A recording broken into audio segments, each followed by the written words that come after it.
자, 오늘 우리 한국 증시는 쌍두마차도 아닌 삼두마차가 강력하게 이끌었던 하루였는데요. 그래서 오늘 코스피의 경우는 지난 3월 말 공매도 재개 이후 2달 만에 다시 2700포인트를 재탈환했습니다. 그럼 도대체 삼두마차가 뭐냐?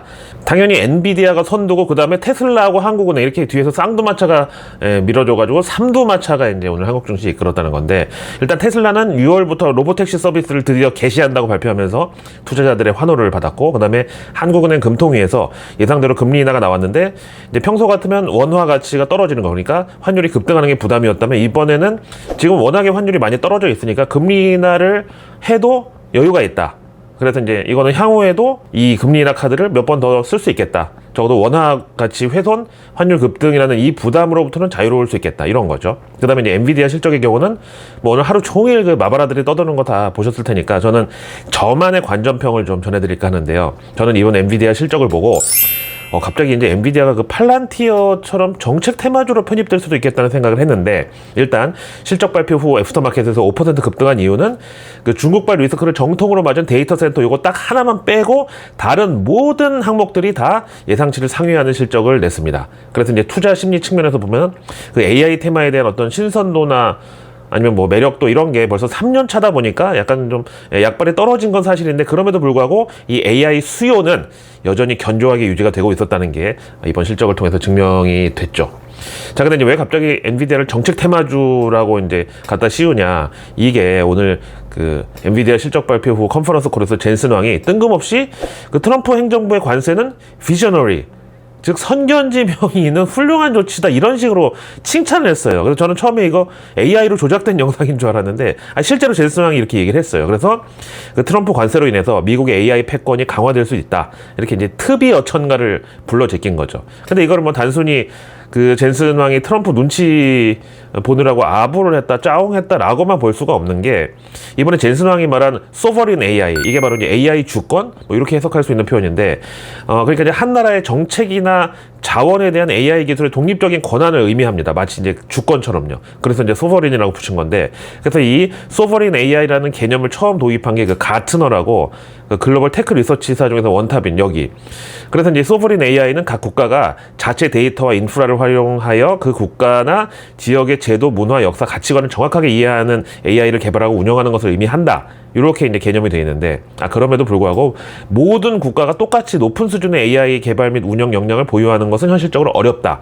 그러니까 이제 누군가는 또 이 AI도 종주국의 역할을 해야 되는데, 이게 이제 AI 생태계에도 월드 폴리스가 필요하다는 논리. 근데 그게 바로 이제 미국이어야 된다. 이런 전제를 이번에 젠슨 왕이 깔아버린 거예요. 진짜 이 말을 듣고 트럼프가 백악관에서 얼마나 흡족해했을지, 젠슨 왕은 얼마나 기특하다고 생각했을지 참 상상도 하기 힘든데, 하여간 이 젠슨 왕의 경우는 그 태생부터가 대만 출신이라서 매번 뭐 친중이라는 그런 눈초리를 받으면서도 당당하게 대만과 중국 비즈니스에는 또 그럴수록 더 적극적으로 활동을 해왔죠. 근데 이제 결정적으로 지난 그 트럼프 취임식 때 전 세계 모든 사람들이 논도장 찍으려고 난리였는데, 이 젠슨 왕은 뭐 취임식 불참한 거는 엔비디아 일이 워낙에 바빠서 그렇다고 뭐 그런 핑계가 가능한데, 하필 그날 딱 중국 베이징에 출장을 가서 거기 엔비디아 중국 지사 사람들하고 막 회식하고 게임하고 이런 모습이 또 공개가 됐단 말이죠. 그럼에도 불구하고 이렇게 뭔가 야망이 있는 사람들은 그 어떤 보이지 않는 교집합이 있나 봐요. 그게 바로 이번에 젠슨 황이 띄운 그 소버린 AI라는 거죠. 그래서 저는 지난 그 중국발 딥시크 파문, 그 당시에 트럼프가 뜬금없이 이 딥시크의 출현이 미국에 굳이 나쁜 게 아니라고 발언한 거에 대해서 저는 솔직히 좀 이해가 잘 안 됐거든요. 그래서 내가 머리가 나빠서 그런지는 몰라도 그냥 막연하게 그 AI가 원천 기술은 어차피 미국이 갖고 있기 때문에 중국이 아무리 기술력을 키워서 쫓아온다고 해본들 어쨌든 헤게모니는 미국이 보유하면서 오히려 AI 분야에서 중국을 컨트롤할 수 있는 그런 자신감의 표현이었나? 그럼 이제 AI 생태계가 커질수록 미국에도 나쁠 게 없다는 그런 소린가? 저는 그냥 이렇게 짐작만 했었거든요. 근데 이번에 젠슨 왕이 직접 트럼프 관세가 미국의 AI 패권 강화에 나쁘지 않다고 하면서 소버린 AI를 딱 얘기 꺼내는 거 보고서 이제야 이제 감이 오더라고요. 내가 좀 눈치가 없나? 아닌데. 하여튼 거기다 그 소버린 AI는 미국이 1년 안에 가능할 것으로 본다. 그러니까 이거는 단순히 그 대만 TSMC의 파운드리 공장을 미국 내로 들여와서 붙들어매는 그런 차원이 아니라 AI의 개발부터 뭐 반도체 생산, 뭐 프로그램 구축 같은 모든 생태계 조성이 미국 땅을 안 벗어나고 미국 내에서 그것도 1년 안에 가능하다. 없다. 그러니까 미국은 소브린 AI라는 인공지능 주권 국가로 1년이면 자체적으로 올라설 수 있다. 이런 뜻이었어요. 그러니까 이제 중국 AI 기술도 결국 미국에 종속시키고 그러면서 중국 AI의 독립은 또 철저하게 막는 요런 이제 공통 분모를 갖게 된 거죠. 젠슨 황이랑 트럼프가. 그래서 이제 이런 젠슨 황의 세계관과 트럼프의 그 가상화폐 패권까지 노리는 큰 그림이 결합을 할 경우에 여기 이제 또 전 세계의 자본이 몰려들 수밖에 없는 거죠. 특히 이제 중동에서도요.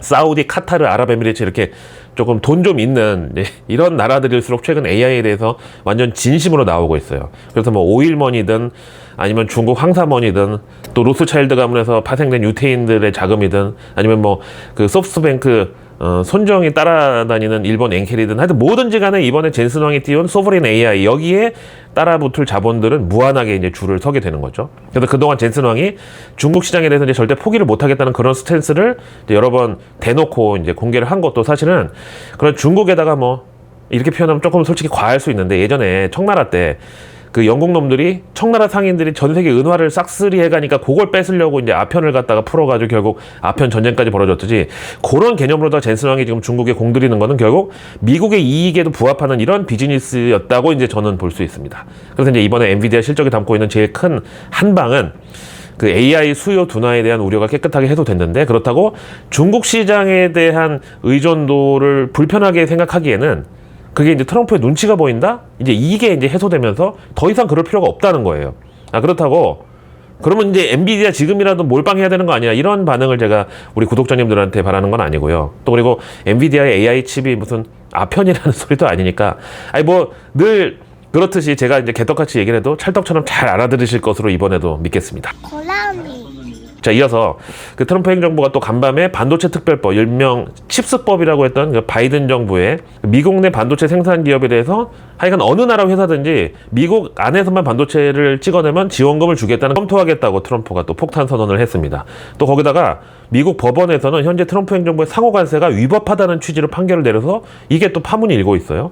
그래서 일단 오늘 우리 한국 증시에서는 일장일단의 그런 반응이 나왔는데 오늘 SK하이닉스랑 삼성전자의 경우는 엔비디아 실적 호조에다가 애프터마켓 5% 급등해도 이게 또 마냥 기뻐할 수만은 없었던 게 사실 삼성전자 그 테일러시 파운드리 공장도 그렇고 다 그 바이든 정부 칩스법에서 우리가 돈 줄 테니까 오라고 꼬셔가지고 거기다 들어가는 건데 갑자기 트럼프가 그걸 또 순삭시켜버리려고 하니까 이거는 악재였고 그 다음에 미국 연방국제통상법원에서 그 트럼프 상호관세가 권한을 넘어서서 위법하게 작성된 법안에 기초한다 이렇게 판결 나온 거 요거는 이제 현대차 기아 이런 이제 트럼프 관세 스트레스에 그동안 시달렸던 이런 업종들은 호재가 돼서 여기 이제 또 급등이 나왔고요. 근데 뭐 미국 법원이 이렇게 판결했다고 갑자기 트럼프 그 상호 관세가 효력 정지에 들어가는 건 아니고요.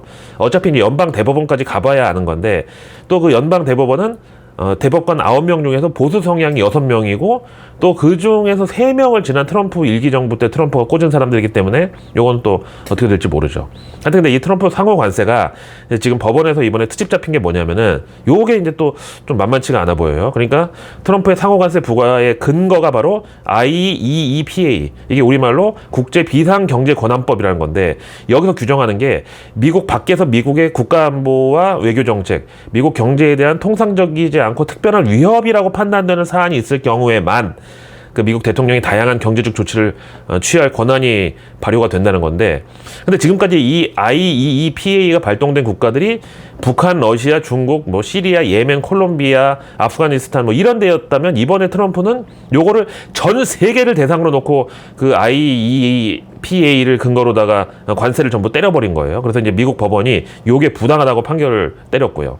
그래서 이제 여기에 대해서 백악관의 스티븐 밀러 비서실장은 사법 쿠데타라고 사법부가 지금 out of control, 그러니까 통제 불능의 상태라고까지 이제 비난을 하고 나섰는데 하여튼 이런 거 보면 어쩜 이렇게 우리나라 정치권하고 똑같은지 뭐만 하면 뭐 쿠데타다 아니 뭐만 하면 뭐 정의는 죽었다 뭐 진실의 법정은 다르다 뭐 어쨌든 간에 근데 이제 앞으로 그럼 어떻게 되는 거냐 앞에 말씀드린 대로 트럼프 관세가 바로 효력 정지에 들어가는 건 아니고 그 과세 권한이 원래 이제 미국 의회에 있었으니까 이걸 다시 의회에서 표결 절차를 통해서 판단을 받으라는 이런 방향이 지금 유력하게 떠오르고 있습니다. 근데 어차피 그 의회도 상하원 모두 그 트럼프와 한편인 공화당이 차지를 하고 있으니까 과반을요. 근데 이제 문제는 이 트럼프 관세의 경우 아무리 같은 공화당원들이라도 이제 자기네 지역구에 산업단지나 수출입 기업들이 있는 의원들의 경우, 특히 이제 테일러시 같은 삼성전자 파운드리 공장이 있는 이런 지역구 의원들의 경우는 무작정 트럼프의 편을 들어주기가 좀 눈치가 보이겠죠. 거기다 이제 내년에 중간선거까지 지금 잡혀있는 마당이다 보니까. 자, 근데 앞에 엔비디아 실적 관련해서 AI 패권, 그리고 조금 전에 트럼프 행정부의 월권 관세 관련해서 이거의 교집합으로 이제 제가 말씀드리려는 게 뭐냐면, 중국의 BAAI라고, 이게 베이징 AI 아카데미 약자인데, 여기는 심지어 이제 중국 차이나 스펠링을 지금 CHINA에서 CHAI로 중간에 AI를 넣자고까지 뭐 그런 주장이 있었을 정도인데, 그만큼 어쨌든 이제 시진핑도 AI의 진심이긴 한데, 그럼에도 원천 기술은 다 미국 거다. 사실 뭐 HBM이고 뭐고 반도체도 다 마찬가지고, 하여튼 거의 모든 산업계의 원천 기술의 70%가 미국 거고요. 그 다음에 28%가 일본 거고, 나머지 2% 그냥 서로 나눠 갖는 거예요. 어쨌든 이 BAAI라고 하는 베이징 AI 아카데미가 중국의 오픈 AI 뭐 그런 격으로다가 그야말로 이제 AI의 어떤 두뇌에 해당하는 그런 기관이고요. 근데 오픈 AI랑 차이점이 있다면, 여기는 이제 비영리 연구기관이란 말이죠. 근데 트럼프 행정부의 수출 제한 블랙리스트에 여기 BAAI가 올라갔어요. 그래서 아니, 민간 기업도 아니고 공기업도 아니고 그냥 비영리 연구기관이 도대체 왜 트럼프의 수출 제한 블랙리스트에 들어갔냐. 이게 지난 그 딥시크 파문 일어났을 그 당시에, 뭐 딥시크 파문이라고 다들 불렀는데, 그거는 중국만 빼고 다른 나라들이 다 그렇게 쇼크를 받은 거고, 대신에 중국에서는 그때 당시에 그 딥시크 출시 2주 만에 알리바바, 텐센츠, 바이두, 핀도더, 심지어 뭐 전기차 제조사들 중에서 뭐 비아디, 그리고 뭐 조그만 전기차 제조사들 다 이제 여기 딥시크를 적용한다고 일제히 나섰어요. 근데 이걸 주도한 곳이 바로 이 BAAI라는 그런 풍문이 있었습니다. 그래서 당시 이제 트럼프 행정부가 비록 비영리 기관이라고는 하지만 이 BAAI가 중국 정부의 AI 국가 주도 전략을 실행하는 기관이라고, 그래서 이제 블랙리스트에 올렸다는 거죠. 자, 그럼 도대체 우리 KAI는 현재 어떤 수준까지 와 있는 건가? 일단 AI 특허 개수가 미국이 10만 개로 세계 1위고, 그 다음에 이제 중국이 2위고, 우리는 12,000개. 그래서 현재 세계 5위인데, 그럼 누구 봐도 중국하고 미국에 비해서는 뒤처진 것 같고, 그럼 이제 차기 정부에서 AI를 집중 육성한다고, 그럼 과연 그때 따라잡을 수가 있는 거냐? 그럼 이제 혹시 못 따라잡는다고 하면 어떻게 되는 거냐? 오히려 그냥 사다 쓰는 게 더 싸게 먹힌다고 그렇게 나서야 되는 건가? 그래서 이제 과연 이재명 후보의 민주당에서 내세우는 AI 육성이 중국하고 손을 잡는 거다? 그럼 이제 우리 대한민국의 안보나 군사 동맹은 미국이랑 맺은 걸 유지하면서 AI 동맹은 또 중국하고 유지를 하는 게, 이게 과연 투트랙으로, 그러니까 우리 마음대로 이렇게 유지가 가능한 건지 저는 솔직히 모르겠어요. 약정 끝난 인터넷 정수기 휴대폰 가만두면 최대 128만원 손해입니다. 전화 한 통에 인터넷 TV 최대 48만원, 정수기 최대 30만원, 휴대폰 전환지원금 최대 50만원까지 약정 끝날 때마다 꼬박꼬박 받을 수가 있습니다. 아니, 법이 정해준 지원금이니까 당연히 챙겨야겠죠? 이 모든 걸 설치 당일 현금으로 받을 수 있으니까 안 할 이유가 없죠. 요즘은 카드도 현금 캐시백을 최대 까지 받을 수 있다더라고요. 아니, 똑같이 카드 쓰는데 이왕이면 현금 받으면서 쓰는 게 좋잖아요. 아정당 홈페이지에서 1분이면 신청 가능하기 때문에 진짜 편해요. 역시 전국 가입자 수 1위 아정당. 365일 24시간 무료 상담도 되고, 다른 데보다 혜택이 적으면 차액의 120%를 보상해주는 제도까지 있습니다. 홈서비스 전문기업 아정당은 이사 청소로도 유명하죠. 이사 당일 불만족 시에 전액 환불하는 보장 이사도 가능합니다. 인터넷 정수기, 이사 청소, 카드까지 정당하게 받자. 정당. 러나 반갑습니다. 일단 오늘 하루 코스피 코스닥 둘 다 상승하면서 5월 마지막 거래를 하루 앞두고 이틀 연속의 강세장을 연출했고요. 그럼에도 불구하고 저는 오늘 정도면 이제 고점이라고 좀 판단을 하는 게, 또 이런 말씀드리면 비관론자는 뭐네 그러실 수 있는데, 현실을 보면은요, 오늘 엔비디아 실적 나오고 한국은행 금통위에서 금리 인하까지 나오고 보니까 이제 더 이상은 나올 만한 호재가 없어요. 그래서 이제 결정적으로 연준이 이제 금리 동결로 쭉 버티면서, 만약에 니네가 그 금리 인하라는 선물을 받고 싶거덜랑 트럼프 아니면 월가 둘 중에 하나가 자빠져야 된다, 이런 스탠스잖아요 지금. 근데 이제 우리 국내 상황을 봐도 오늘 한국은행 금통위에서 어차피 이제 금리 인하는 다 사전에 충분히 이제 예고가 돼 있던 거라서 감흥이 뭐 크게 없었고, 대신에 이창용 총재의 경기 판단, 이게 이제 올해 성장 전망은 반토막으로 후려치고, 그리고 이제 진짜 현재 불경기의 어떤 정도를 감안하면 금리를 이번처럼 0.25%포인트가 아니라 빅스텝으로 0.5% 이렇게 깎아버려야 맞는데, 그놈의 부동산 때문에 그러지 못했다고 발언을 했어요. 그래서 이제 6월 3일 대선 이후에 출범하는 새 정부에서 과연 이 경제정책, 특히 이제 재정정책을 어떻게 잡을 건가. 그래서 뭐 지금 민주당에서 예고한 대로 이번에 자기들이 집권하면 그 즉시 추경 30조를 풀겠다고 하는데, 이게 만약에 한국은행의 통화정책하고 어떤 조율이 어긋날 경우에는 또 너무 갑작스러운 인플레이션, 물가를 자극할 수가 있죠.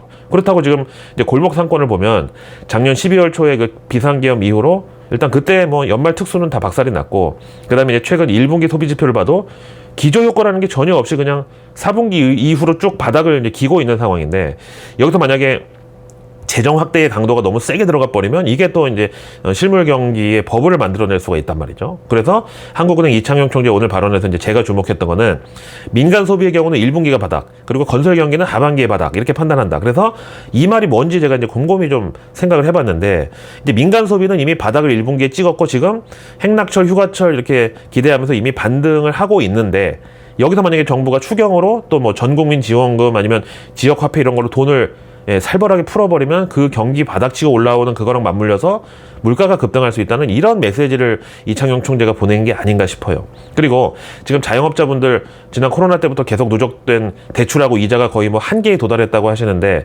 이게 만약에 이제 시중 물가가 이렇게 올라가면 은행이 또 대출 이자도 같이 올려버릴 수가 있어요. 아니 이거 좀 금요일 앞두고 너무 무거운 얘기만 하는 거 아닌가 싶은데, 참 근데 이런 자영업 상권도 완전히 극과 극인 게, 그 속초에 가면은 유명한 닭강정집 있잖아요. 뭐 특정 상표를 얘기하기는 좀 그런데 MS 닭강정이라고 할게요, 이니셜로. 근데 진짜 속초 여행 가보신 분들 알겠지만 다들 손에 그 하얀 박스를 노끈으로 묶은 거 다 하나씩 둘씩 막 들고 다니잖아요. 그래서 이제 거기 MS 닭강정 그 주인을 잘 아는 분이 제 주변에 있는데, 거기 이제 사장님이 아들 하나 딸 하나 있어서, 아들은 지금 미국에서 살고 있고 딸이 그 MS 닭강정 맡아가지고 이제 일종의 경영 수업을 하면서 그걸 운영하고 있는데, 지난 코로나 때 그 속초에 뭐 라마다 윈덤인가 하여튼 베스트 뭔가 하여튼 둘 중에 하나인데, 그 호텔이 이제 매물로 나왔나 봐요. 근데 그 MS 닭강정 사장님이 그걸 냅다 현찰박치기로 780억을 주고 사버렸다는 거예요.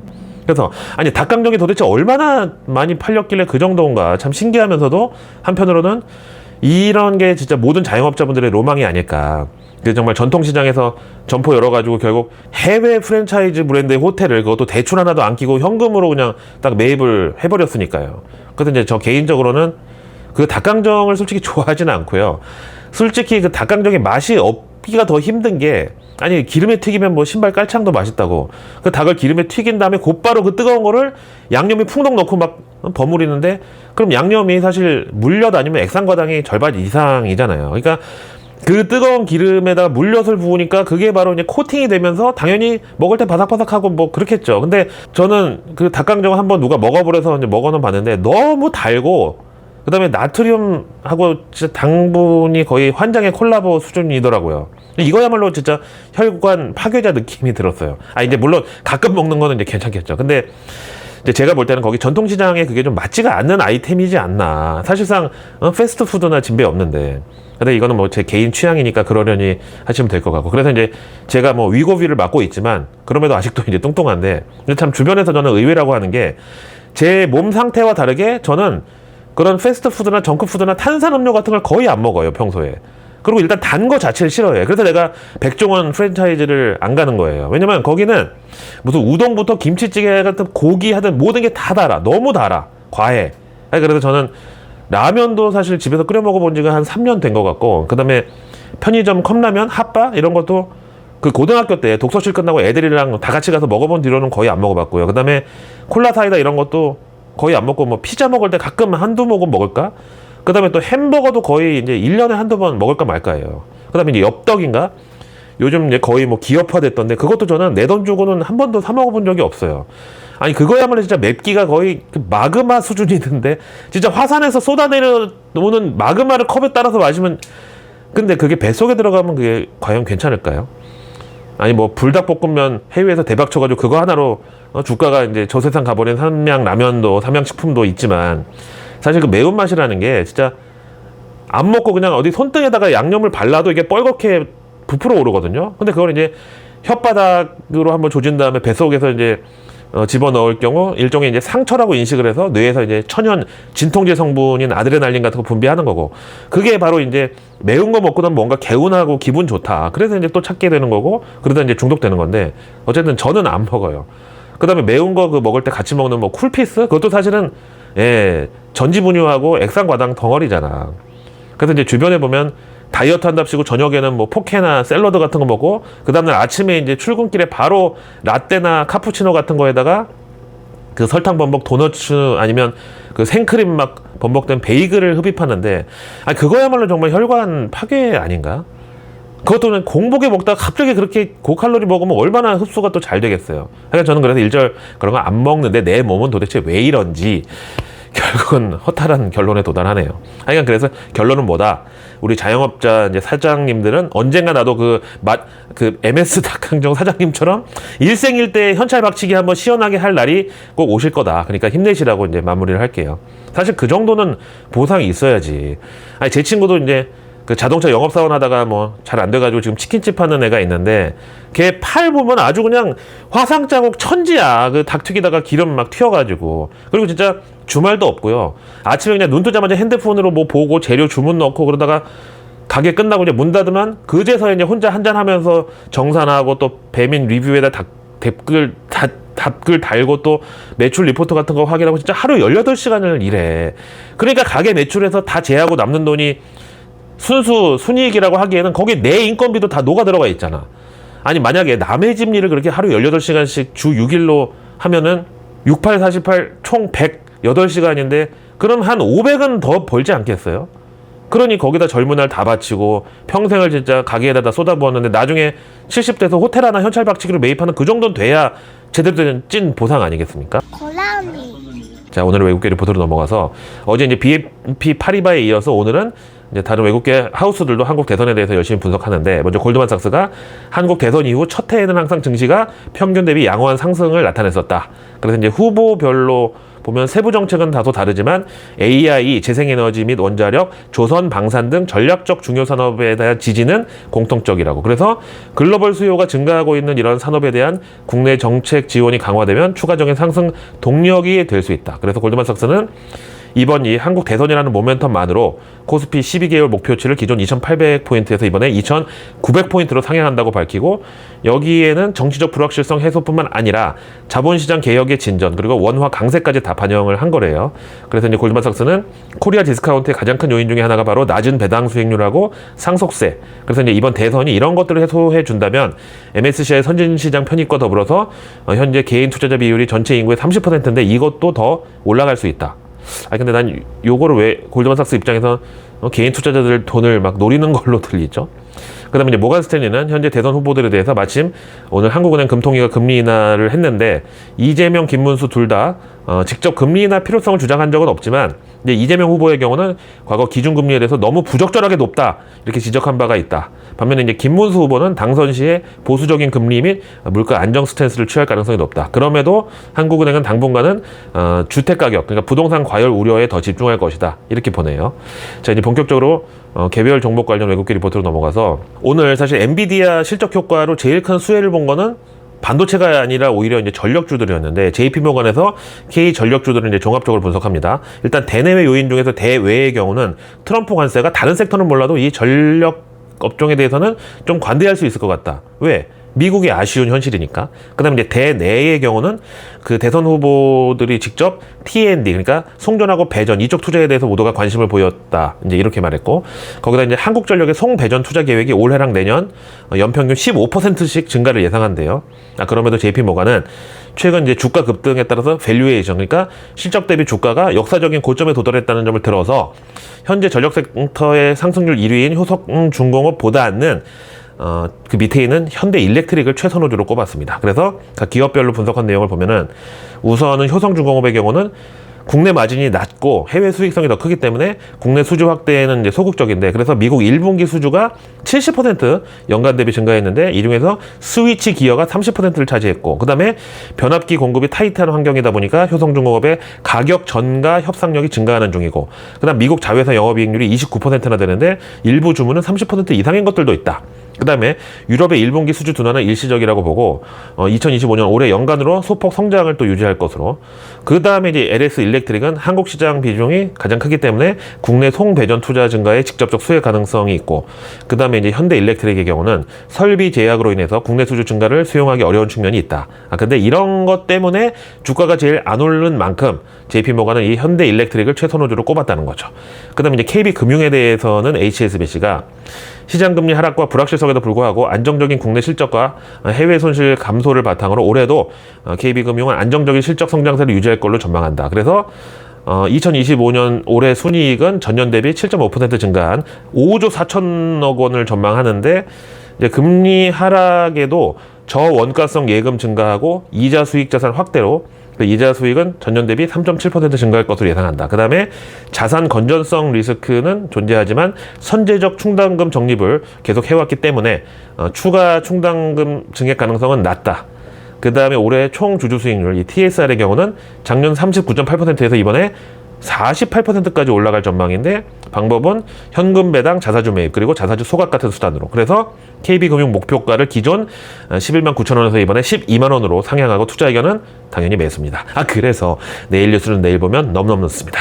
구독과 알림 설정, 그리고 주변에 소중한 분들께 이 내일 뉴스 미리 보기를 공유해 주세요. 그럼 제가 아직 나오지 않은 오늘 뉴스도 아닌 내일의 뉴스를 매일 전 여러분들 안방으로 직접 배달갑니다. 자, 내일은 이번 주 마지막 거래일이자 5월의 또 마지막 금요일인데요. 앞에 말씀드린 대로 이제 엔비디아 실적을 기점으로 뭐 나올 수 있는 재료는 이미 다 나왔고요. 그래서 이제 내일 밤에 미국에서 PC 물가지수 4월분이 나오긴 하지만 이거는 뭐 연준 금리 인하에는 기별도 안 가는 그런 취급을 받을 것 같고, 대신에 이 PC 물가가 예상보다 낮은 걸로 나오면 트럼프가 또 나서가지고 미스터 투 레이트, 제롬 파월 연준 의장한테 너는 왜 맨날 지각이야, 연준 금리 인하 좀 빨리 하라고 압박하는 이 정도의 반응을 기대할 수 있지만, 이것도 역시 연준은 귓등으로도 안 들을 것이다.